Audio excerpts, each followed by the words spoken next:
کیا آپ جانتے ہیں کہ آپ کی نجات آپ کو کچھ تربیت دیتی ہے؟ یہ آپ کو سکھاتی ہے کہ بے دینی اور دنیوی خواہشوں کا انکار کر کے اس موجودہ جہان میں پرہیزگاری اور راست بازی اور دینداری کے ساتھ زندگی گزاریں۔ جب آپ نے نجات پائی تو آپ نے کافی حد تک سیکھ لیا۔ آپ کی نجات نے آپ کو یہ کافی سکھا دیا کہ آپ شہوتوں اور ناراستی میں جینا جاری نہیں رکھ سکتے۔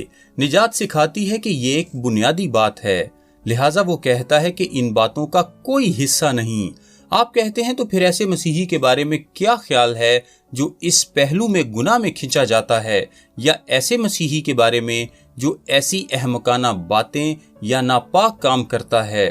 بہرحال خدا تو معاف کر دے گا۔ یقیناً یوحنا کے پہلے خط کے پہلے باب کی 9 آیت کے مطابق وہ ہمیں صاف کرتا رہتا ہے۔ ایسے اوقات ہوں گے جب ہم مسیحی ہوتے ہوئے شاید مختلف پہلوؤں میں ناکام ہو جائیں، یہ ضروری تو نہیں لیکن ایسا ہو سکتا ہے، اور خدا معاف کر دے گا۔